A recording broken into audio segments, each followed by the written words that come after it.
Tanks underscore the giant metal monsters that scared everyone on their first day. September 15th, 1916. As dawn breaks over the mud-soaked battlefields of the Somme, something new crawls out of the mist.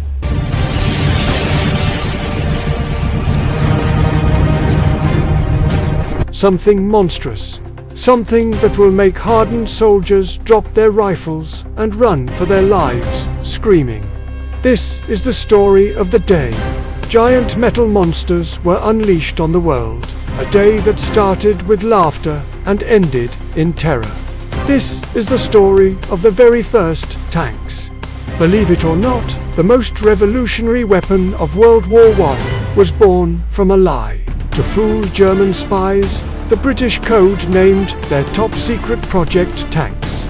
The official story, they were manufacturing mobile water carriers, or water tanks, for their Russian allies.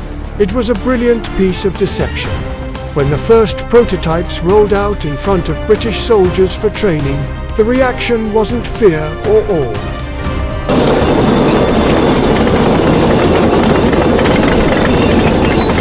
It was laughter. These things looked ridiculous. They were slow, clumsy, ugly metal boxes on tractor tracks. Nobody believed these clanking contraptions could ever break the bloody stalemate of trench warfare. They looked more likely to break down than to break through enemy lines. And the nicknames, the very first tank crews, a mix of artillerymen and mechanics, gave their machines some truly bizarre names. There was Crème de Menthe, Daredevil, Daphne, and even a Dracula. But the one that would go down in history from that first day, S-Battle, was a tank named Dolly. These names gave a strange, almost comical personality to machines designed for pure destruction. Little did anyone know how few of these uniquely named beasts would survive their first taste of combat. The plan was audacious. A wave of these new land ships would lead a fresh infantry assault, crushing barbed wire and machine gun nests, paving the way for a breakthrough. But reality, as it often does in war, had other plans. The statistics from that first day sound completely fake, but I promise you, they are absolutely true. The British planned to launch a massive attack led by 49 of their brand new tanks. 49 metal monsters ready to change the course of the war. So, what happened? Well, the debut was less of a glorious charge and more of a catastrophic comedy of errors. Before the attack even began, a staggering 18 tanks broke down. They just couldn't handle the journey to the starting line. Their engines failed, tracks snapped, they just gave up. That left 31 as the battle kicked off. Another 10 were quickly knocked out by German artillery fire or simply abandoned by their crews when they became hopelessly stuck. Now we're down to 21. Then the battlefield itself claimed its share. 12 more tanks got swallowed by the thick mud of no man's land or nosedived into massive shell craters, unable to get out. So, after all the planning, all the secrecy, and all the hope, how many tanks actually made a difference on that first day? A grand total of 9. Just 9 tanks managed to keep rolling and scare the living daylights out of the German defenders. And scare them they did, for the German soldiers hunkered down in their trenches. The sight was pure, undiluted nightmare fuel. Imagine you've been fighting in the mud for months, used to the sound of rifles and artillery. Suddenly, you see these massive, grey, metal beasts emerging from the morning mist. They don't have legs, they don't have faces, they just crawl forward, unstoppable. They flatten massive coils of barbed wire like it's grass, their steel tracks churning up the earth. Machine gun bullets, which would kill a man instantly, just bounce off their armor with a metallic ping. Panic erupted. One German officer, in a frantic report back to his headquarters, wrote, "The devil is coming." That's not an exaggeration.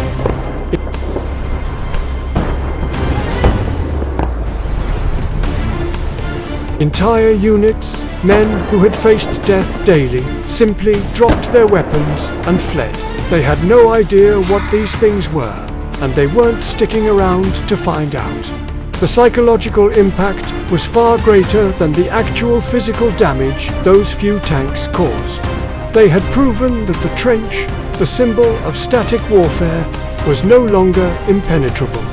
Amidst the chaos and mechanical failures, one tank became a legend. Tank D1, commanded by Captain Hastings Sopwith. Its crew later nicknamed it Dolly. While other tanks were breaking down or getting stuck, D1 pushed forward almost entirely alone. It advanced for nearly a mile, a seemingly impossible distance in trench warfare. It methodically crawled towards the village of Fleurs, its machine guns spitting fire. It crushed German machine gun nests that had pinned down British infantry for hours, saving hundreds of lives. Enemy soldiers fired everything they had at it. The tank was riddled with bullets, its armor glowing hot where shells struck. At one point, it even caught fire, but the crew inside refused to give up. They kept going, pushing deeper into enemy territory.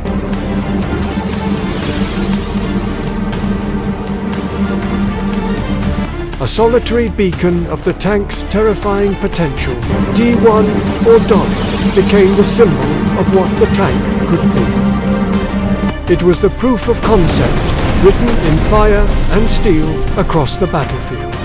But while the tank looked like an invincible monster from the outside, being inside one was its own special kind of hell.